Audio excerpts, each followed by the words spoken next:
Gets a little warmer and gets a little cooler. You know, in 1928, there was a major magazine, Time or something, that had an article about global cooling. But when they tell me that hairspray is ruining the ozone and that's what's causing global warming, and, you know, I have a hard time with that. And, like, I'm a smart guy. You know, I went to Wharton. I did very well. I was a very good student, unlike our president, by the way. See, I took a lot of heat. When I said Obama wasn't a good student, I took a lot of heat. They said it was racist. I don't know. I said, why is it racist? And I said, it's just like and I'm the least racist person maybe in the world, okay? But when I said, do you mind showing me your birth certificate? Do you mind showing it? I just want to see it. He said, absolutely, we've already given it. I said, well, that's not a birth certificate. That's a certificate of live birth, which is totally different. I said, do you mind showing us records that your mother was actually spent one evening in that hospital? And he couldn't do it. He couldn't do it. For some reason, he couldn't do it. And then ultimately, he showed a birth certificate. I don't know where it came from. I don't think he knows where it came from. But nobody's been able to show that the mother spent any time in the hospital. So, you know, I bring these little points up, incendiary, but they're lots of fun. Thank you. Thank you. No, you get some good positives and you get some negatives on that stuff, but you know, we send people around. I mean, the one thing we know, the mother never spent an evening in the hospital. And, you know, you sort of like to have, hey, we have bigger problems. We have a job problem. We have a job problem. We have a problem where China is ripping off the United States. You know, those are the problems we really want to solve. I don't want to waste a lot of time on the birth certificate, but you are supposed to be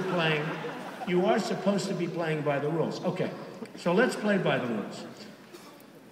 In 1990, the world collapsed. It was really going bad. And I had tremendous problems.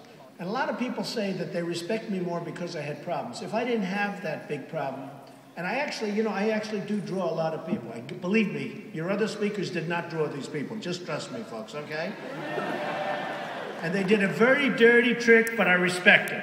They said, we're not telling you when Trump is speaking. So you people were forced to sit through speakers that you didn't even want to hear. I've never heard this shit. I've never heard this before.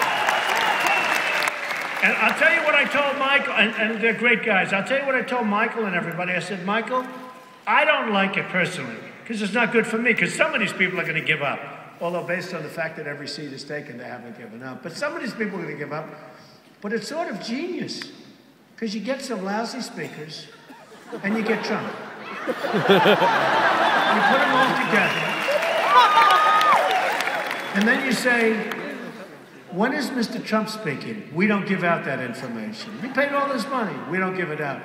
And then he shows up, the last speaker. But we're going to give you so much fun today, folks, because there's so much fun in this stuff. There's so much fun in what we... There's so much fun, and there's so much common sense. And honestly, some of you aren't cut for it, and many of you are cut for it. And by the way, in this room, most of the people are. But I do pride myself on convincing some people that they shouldn't be doing it. You know, the guy with the house, I told him, I said, look, you're a brilliant guy. He called me. I can't sleep. Donald, I can't sleep. I'm not having sex with my wife. I don't know if he ever did, if you look at it. I think he was just using the house as an excuse. It may be smarter than I think. But he actually told me he's not having sex with his wife. I don't want to hear that. I told him, he's not a very attractive guy, so I didn't want to really hear this.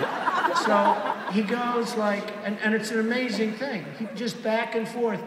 And I told him, I said, you know, James, what you should do is just keep working for your company and be happy, because you're not cut out to be an entrepreneur. Well, I want to be an entrepreneur. I said, no, because you take things too seriously. You can't handle pressure. And the thing I've added to everything, because I have so many different things, there's luck, there's you know, you need to hire the right people, and you need not to trust them at all, because they'll take the shirt off your back. You know, my mother in one speech was there, and I said that you need to get great people and not trust them. My mother came up to me, darling, did you make a mistake? You said, get great people and not trust them.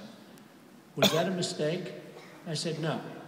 Because if they don't respect you, they'll steal from you. They'll take the shirt off your back. They think the company is theirs. They've got to respect you. If they don't respect you, if you're a slackard, if you don't work hard, if they don't think you're smart, if they think they're smarter than you, they'll rob you, they'll steal from you, and you won't know what happened until it's too late. So my mother gave me a little hard time. She said, that's not the way it is, Donald. You get the right people and trust them. I disagree. You get the right people, get great people, and don't trust them for 1 minute, okay? They're after your wife, they're after your dog, they're after your money. But get the right people anyway.